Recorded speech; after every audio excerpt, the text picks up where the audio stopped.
Hola a todos. Quiero comenzar, primero que nada, aclarando que todas las posiciones e ideas que puedan tener respecto a la vacunación son personales y deben ser respetadas. Sin embargo, quisiera darles mi opinión y compartir con ustedes la información que he logrado obtener a lo largo de todo este tiempo que hemos estado bajo la pandemia. Existe un grupo de personas que se denominan antivacunas, sea vamos a decir, de forma consciente o inconsciente. Estos grupos antivacunas a su vez se dividen en varios subgrupos. Vamos a revisar algunos de los principales subgrupos que son antivacunas. Comencemos, por ejemplo, con los que tienen que ver con religión o culto. Hay un grupo de personas que por religión o culto sienten que su cuerpo no puede ser violado, su cuerpo es sagrado, por lo tanto no deben permitir la entrada de agentes externos. Sin embargo, es importante considerar que ya el agente externo penetró en su organismo, en este caso es el virus. ¿Qué debemos hacer? Yo les pediría que revisen con las direcciones de sus religiones, cultos, si realmente esto está dictado por su religión, de forma de no confundir las cosas. Les pongo un ejemplo. Los testigos de Jehová no permiten donar sangre. Eso lo estipula su religión. Sin embargo, hay testigos de Jehová que dicen que tampoco se vacunan porque simplemente su religión no lo permite. Y esto no es así. La religión, en el caso de los testigos de Jehová, sí permite la vacunación. Entonces vamos a revisar realmente si estamos claros en que nuestra religión lo permite o no el vacunarnos. Hay otro grupo que no cree en la medicina convencional. Ellos alegan que creen en la medicina tanto alternativa como la medicina naturista. Para este grupo, yo les diría, bueno, evalúen una nueva opción, una nueva alternativa que se está presentando o se va a presentar a finales de este año. Es una nueva generación de vacunas, es una vacuna de cuarta generación. Esta vacuna está basada en la evolución de una planta que logró conseguir un sistema de defensa que consiste precisamente en una vez que entra el agente externo al organismo, en este caso a la planta lo que hace es que busca ese agente y duplica, vamos a decir, copia su código genético, de manera de después con ciertas modificaciones lo introduce como un espía dentro de ese grupo de virus o bacterias, lo que entre, de manera de poder confundirse con ellos. ¿Qué es lo que busca esta replicación, este espía? Al combinarse con los otros virus, lo que consigue es generar, introducir, cambiar ciertos puntos del código genético del agente externo, y lo que genera en él es una tormenta de mutaciones, que al final lo que origina es que el virus se destruya o simplemente quede inactivado, no permitiéndole ejercer su función dañina en el organismo. Entonces, esta vacuna está en desarrollo, señores, está ya en fase 3 y hasta ahora los resultados son muy prometedores. De hecho, en el año 2019, esta vacuna fue presentada y ganó un premio precisamente por ser el desarrollo más prometedor que tenían respecto a varias enfermedades y en este caso vacunas. En este año, en el 2019, la vacuna estuvo inclusive por encima de la tecnología del ARN mensajero. Con ella se pensaba en aquel entonces conseguir la cura contra el cáncer. Es parte de lo que se puede conseguir con este nuevo desarrollo. Este desarrollo lo vamos a tener en muy poco tiempo. Aquellas personas que creen en la medicina naturista o la medicina alternativa, esta puede ser una opción, de manera que reevalúen su posición respecto a vacunarse o no vacunarse. Hay otro subgrupo que basa su decisión en la historia. Vamos a analizar un poco qué ha pasado en la historia. Fíjense, en la Segunda Guerra Mundial, se presentó una diezma muy grande en lo que eran las tropas en Estados Unidos. Estas tropas empezaron a contraer hepatitis y eso estaba mermando su fuerza. En ese momento los científicos militares empezaron a trabajar aceleradamente sobre la producción de una vacuna y se generó una vacuna que en ese momento se le suministró a los soldados y generó un efecto secundario que fue grave, que era una hepatitis. generó en las tropas, perdón, generó en los soldados, generó lo que es la ictericia, generó una enfermedad por efecto secundario que era la ictericia. Desde ese momento la gente empezó a tener desconfianza en la vacuna, pero esto fue reforzado posteriormente. En la década de los 50, nuevamente teníamos una evolución del polio que estaba matando a gran parte de los niños. Nuevamente empezaron a acelerar los procesos de generación de las vacunas. En este momento se generó una vacuna que fue suministrada a niños y generó una parálisis generalizada. En ese momento obviamente se suspendió el suministro de la vacuna, pero ya quedó en la opinión pública parte de lo que era el pensar que las vacunas realmente nos estaban generando daños. Estas son las razones, las principales razones, hay muchas más obviamente, por las que el grupo de antivacunas que dicen que las vacunas generan más daño que bien, se oponen a las vacunas. Sin embargo, vamos a revisar qué pasó precisamente de estos dos fracasos que tuvo la ciencia. En el caso después de la polio, que fue tan grave porque inclusive, vamos a decir, perjudicamos a niños, niños que eran sanos. En ese momento, lo que era el Departamento de Salud de Estados Unidos empezó a reevaluar su protocolo de pruebas para poder desarrollar una vacuna. ¿Qué es lo que hizo? Empezó primero a generar una estrategia, vamos a decir, unos protocolos muy rígidos que deberían cumplirse. Se dijo, bueno, primero tenemos que cumplir varias etapas. Hay una primera etapa que es la etapa de investigación. En esta etapa es donde se desarrolla precisamente cuál es el modelo que vamos a seguir para crear la vacuna. Posteriormente viene una etapa que es la etapa preclínica. Esta etapa preclínica lo que busca es precisamente probar la vacuna primero que nada en animales, de manera de ver qué pasa con los animales, si se generan en ellos efectos secundarios o inclusive la muerte. Posteriormente, después vamos a decir, de salir bien de la etapa preclínica, en ese momento se pasa a presentar una solicitud para la investigación de un nuevo medicamento. Entonces, eso nuevamente es analizado por un grupo de científicos que en ese momento decide si va o no la investigación de ese nuevo medicamento. Una vez que avanzamos en esa otra etapa, entramos en lo que conocemos como la etapa clínica. La etapa clínica consiste en tres fases. Una primera fase donde se prueba la vacuna en un grupo de personas que están en el orden de las decenas, entre 30, 40, 50 personas. Después pasamos a una segunda fase. En esta segunda fase se prueba en cientos de personas, 300, 400 y 500. Si en alguno de estas primeras etapas se llega a conseguir algún tipo de efecto secundario que realmente sea grave, en ese momento se detienen lo que son los ensayos. En la última etapa o fase 3 se prueba ya en miles de personas. Estamos hablando de 30.000, 40.000, 50.000 personas. El grupo es mucho más diverso. Se busca que sean grupos de todas las edades, que sean de diferentes razas, que sean de diferentes, vamos a decir, de diferentes enfermedades preexistentes. O sea, que las personas que estemos evaluando no sean todas sanas, sino que también tengan algunas de las enfermedades preexistentes que se presentan en el normal del conglomerado. Entonces, es una vez que terminamos la fase 3 que pasan a lo que es la etapa ya de fabricación, de producción de la vacuna. Fíjense, nosotros ahorita estamos en fase 3 todavía. No existe aprobación de ninguna de las vacunas que se han desarrollado. Lo que existe es que se permitió el uso en emergencia de dichas vacunas, precisamente por la alta tasa de contagios y por la gran cantidad de muertes que se estaban produciendo. En ese caso, en paralelo con lo que es el estudio de fase 3, se empezó a realizar lo que es el uso vamos a decir, en emergencia de estas vacunas. Entonces no debemos confundir las cosas. La fase 1, 2 y 3 tienen unos tiempos que debemos cumplir para su aprobación.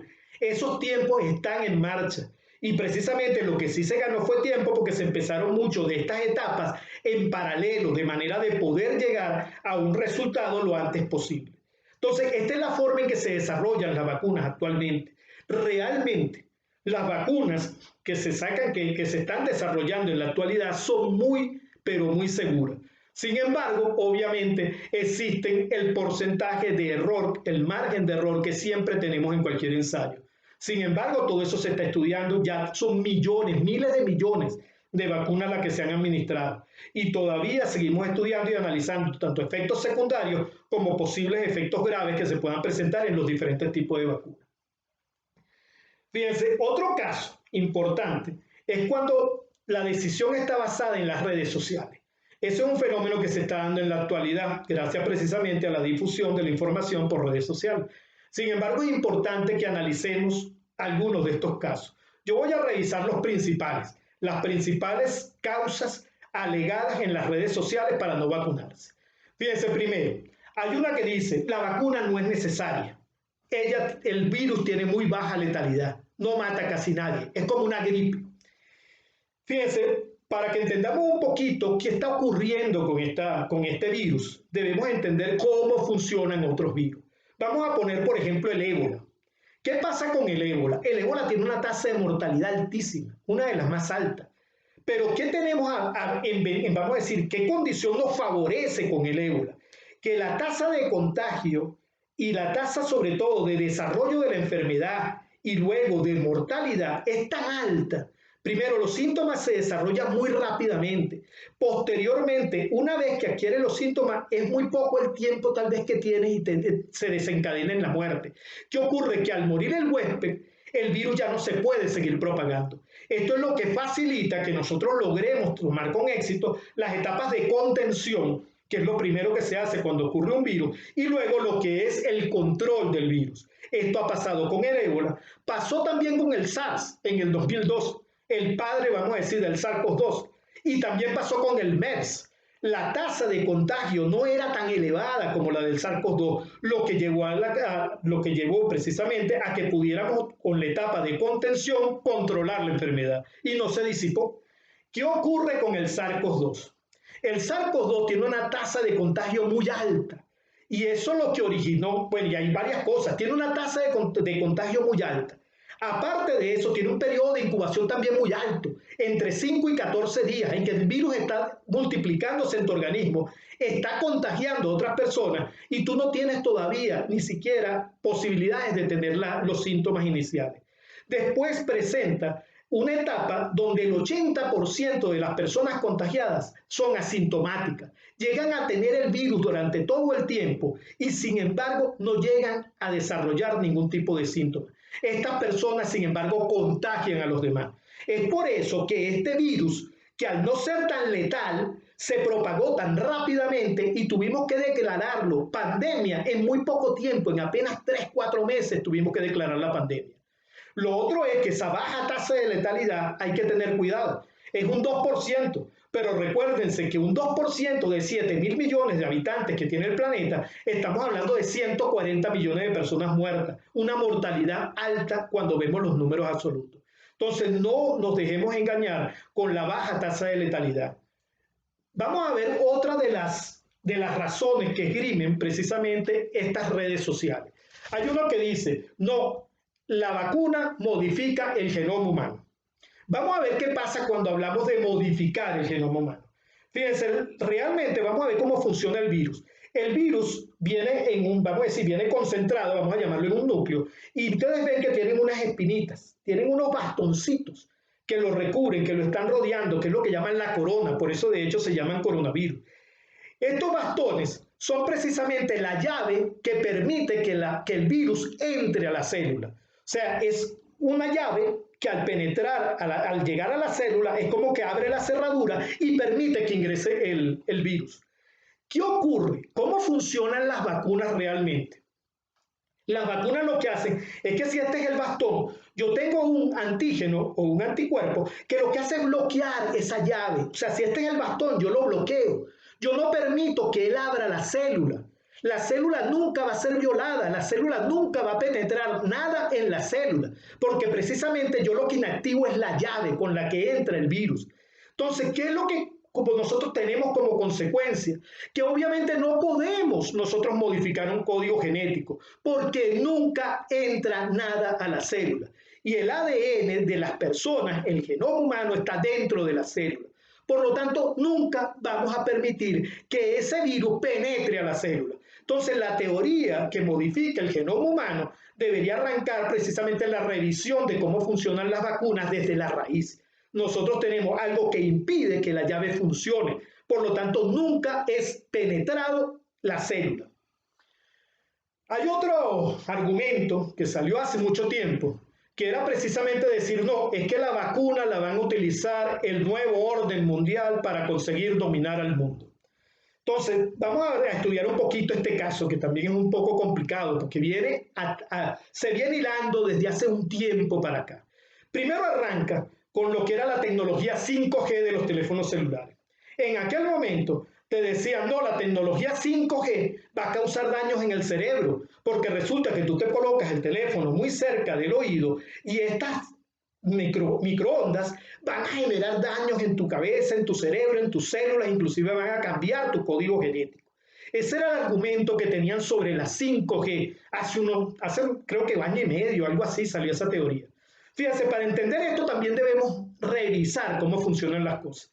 Nuevamente, el espectro de las ondas electromagnéticas se divide en varias partes. Viene, vamos a decir, desde las ondas que tienen mayor paquete de energía, son las más destructivas, hasta las que tienen menor paquete de energía, son las que son inofensivas, no causan ningún tipo de daño. Entonces, vamos a ver cómo viene ese espectro. Primero están los rayos gamma. Muchos de ustedes deben haber oído de los rayos gamma. Los rayos gamma sí son totalmente destructivos a cualquier tipo de vida humana, de especie humana, de especie viva. O sea, cualquier ser vivo, los rayos gamma sí pueden inclusive destruir sus átomos, las moléculas de su materia, todo. Los rayos gamma tienen una gran cantidad de energía en su onda electromagnética. Pero después de los rayos gamma vienen los rayos X. Los rayos X también tienen un gran paquete de energía y también pueden causar daños en el organismo. De hecho, los descubridores de los rayos X terminaron muchos de ellos muriendo por precisamente afecciones al verse expuestos a los rayos X. Entonces, estos son rayos que sí causan daños en las personas. Deben ser utilizados con mucho cuidado. Posteriormente vienen los rayos ultravioleta. Son los que siempre nos dicen, la capa de ozono se está destruyendo y al destruirse los rayos ultravioleta van a penetrar y van a causar daños en todas las especies vivas del planeta. Entonces los rayos ultravioleta también tienen un paquete de energía que causa daños en las personas, mucho menor obviamente que los gamma, que los rayos X, pero sí tienen daños sobre los seres vivos. Después tenemos el espectro de luz visible, señores, es lo que estamos viendo, es la luz que nosotros vemos todos los días. Ese espectro de luz visible obviamente no le causa daños a la vida porque estamos inmersos en ello. Entonces, a partir de ahí, toda la gama de rayos o de ondas que vengan van a ser inofensivas para la vida. Viene el espectro de luz visible y después viene lo que llamamos los rayos infrarrojos.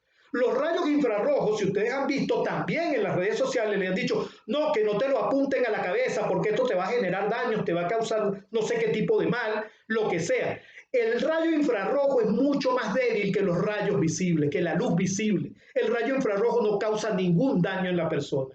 Y después de los rayos infrarrojos vienen las microondas. Ahí es donde entran precisamente la tecnología 5G. Las microondas son todavía menos dañinas que los rayos infrarrojos. Posteriormente viene lo que nosotros conocemos como los radios, como la frecuencia FM, la frecuencia AM y todas las ondas de radio. Entonces, esa es la forma en que se divide el espectro electromagnético. Entonces, es mentira que en el caso de la tecnología 5G pudiera causar daños en el ser humano. Vamos a seguir analizando esto. Después por ahí salieron algunos videos que decían, oye, que la persona que se había inyectado el virus, se había inyectado la vacuna, le colocaban un imán y el imán se quedaba pegado vamos a decir, en la piel. Y decían, viste, eso es que ahí hay un microchip o un nanochip. Sí, bueno, vamos a suponer que en dado caso tuviéramos un microchip que no entra dentro del líquido de la vacuna, estaríamos hablando de nanochip, una tecnología que todavía no se ha terminado de desarrollar, que apenas está en pañales. Entonces no podemos hablar que eso va a entrar en el organismo. Sin embargo, supongamos que entró. Los chips generalmente, todos están hechos de cerámica y silicio. En su composición no hay material ferroso. Entonces es imposible que se pegue un imán. Por otro lado, adicionalmente, supónganse que lograra entrar en un nanochip y fuera con material ferroso. la cantidad de material ferroso sería tan pequeña que sería imposible que el imán lograra generar la fuerza suficiente para adherirse a la piel. Entonces, son teorías que realmente, cuando ustedes las analizan y se sientan a revisar el concepto, se van a dar cuenta que son totalmente descabelladas.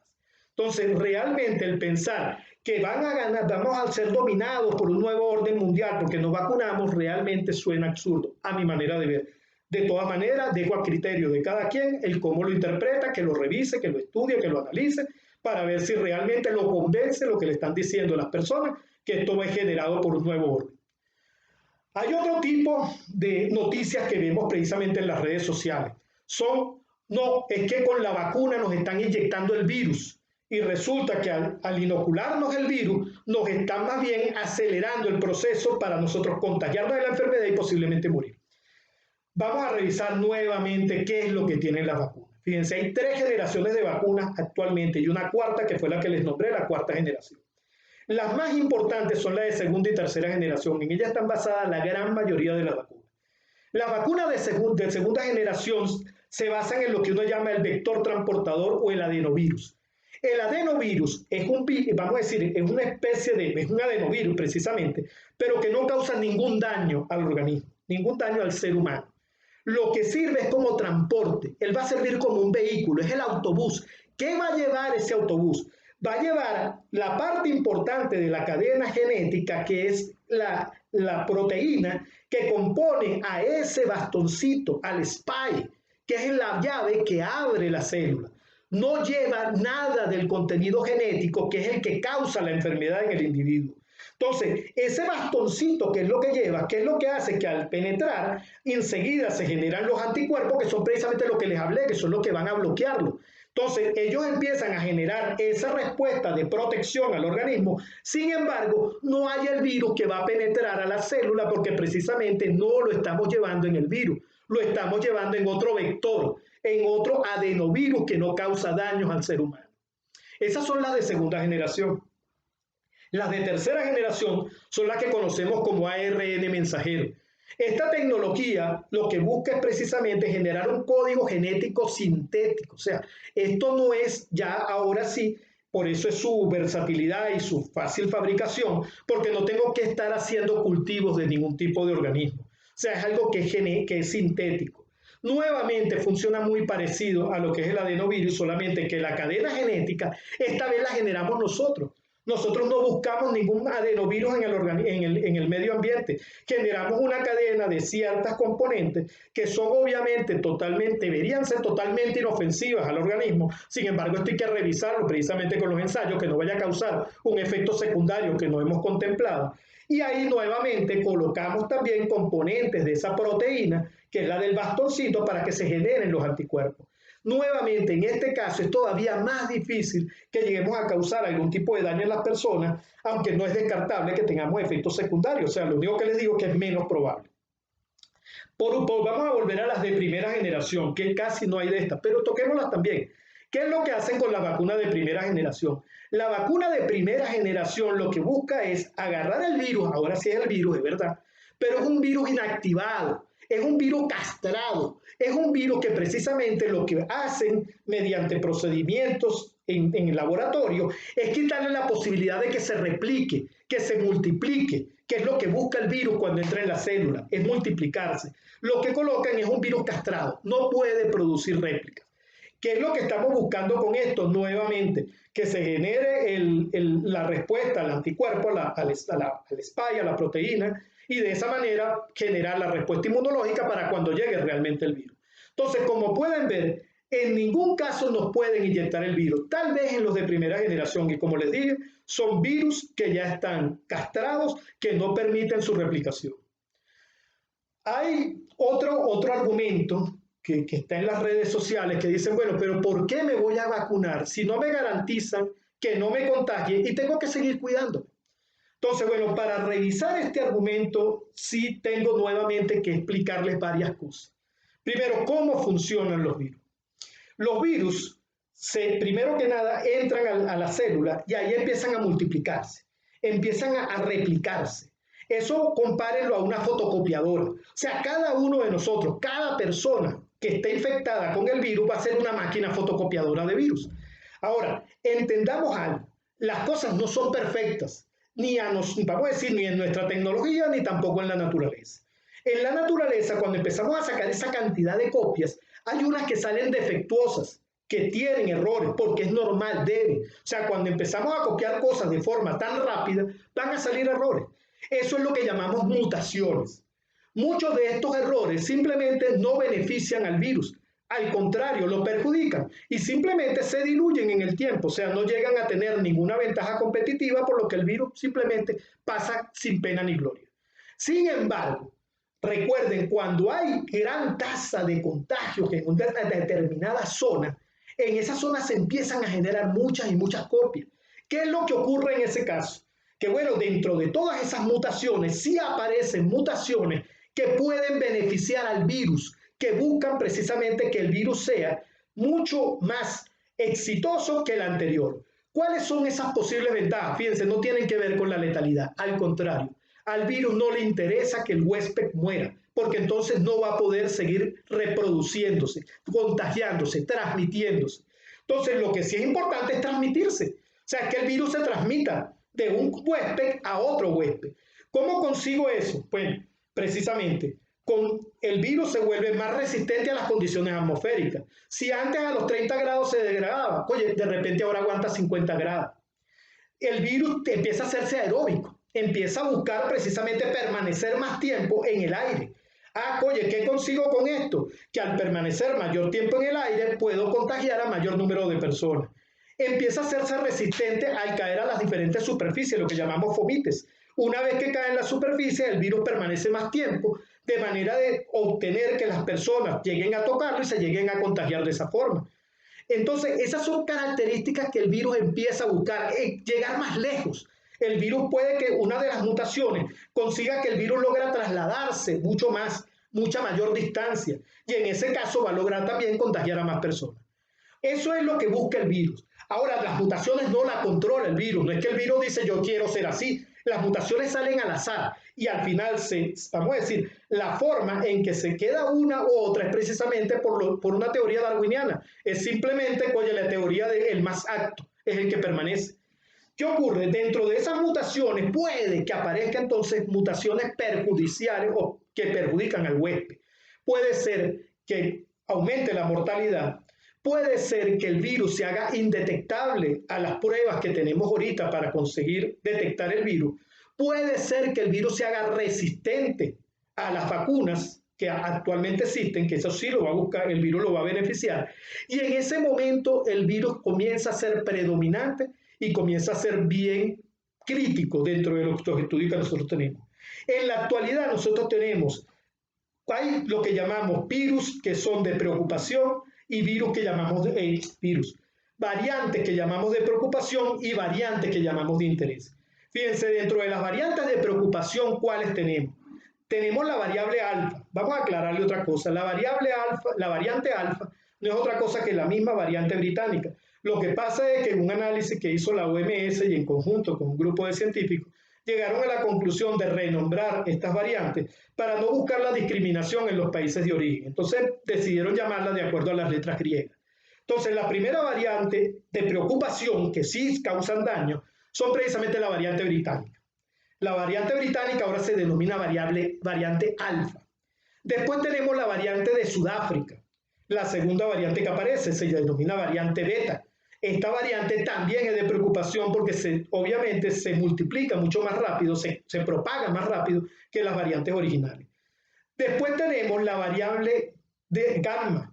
La variable gamma es la variable que tenemos en Brasil, precisamente cuando fue la que llamamos la variante de Manova.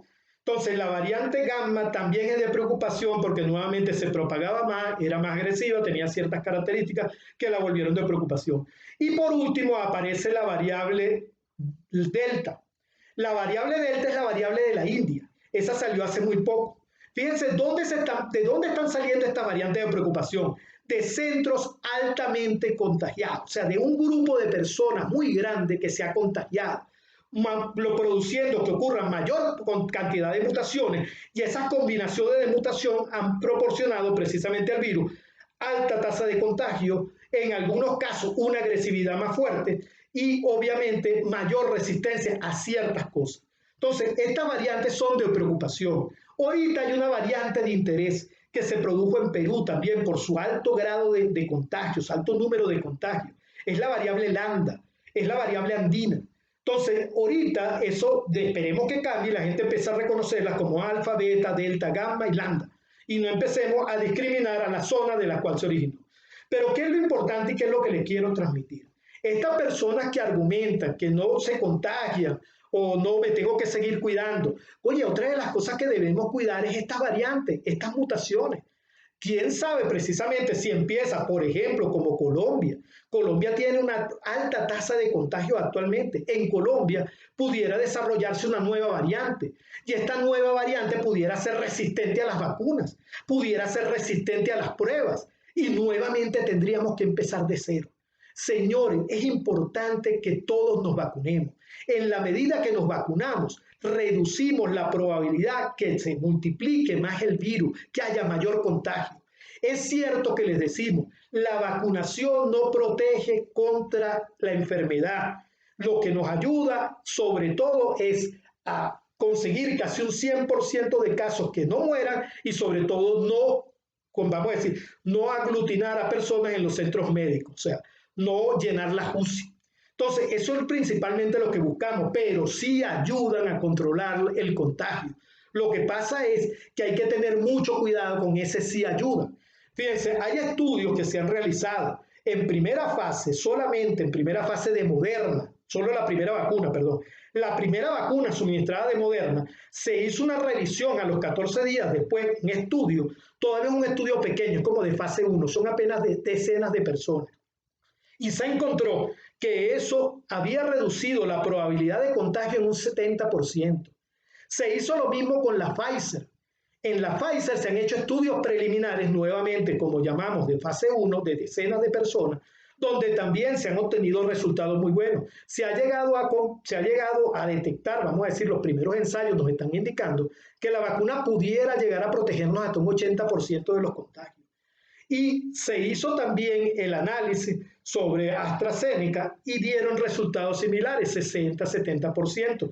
Hay algunas vacunas como la china, ahorita creo COVAX, no recuerdo bien el nombre, pero es la que están administrando en Chile, que solo consigue una protección del 30%, donde la gente una vez estando vacunada todavía tiene una alta probabilidad. De cada 10 personas, 7 se pueden contagiar.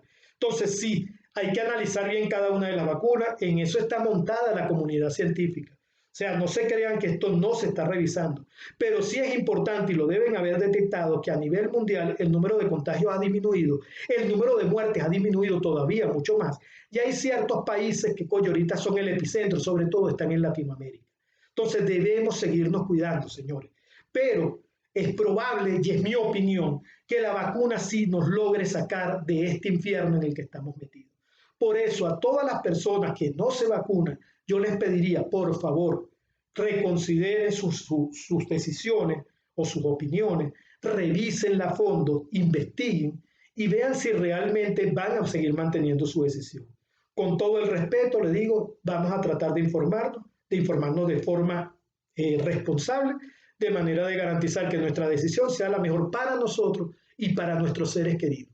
Recuérdense que al contagiarnos no solamente somos nosotros los afectados, estamos poniendo en peligro a nuestras familias, a nuestros amigos y a una cantidad de personas que están alrededor nuestro, incluyendo compañeros de trabajo.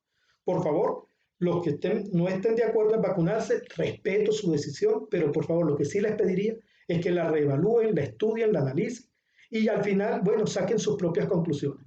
Muchas gracias, espero que esto les sirva a todos ustedes.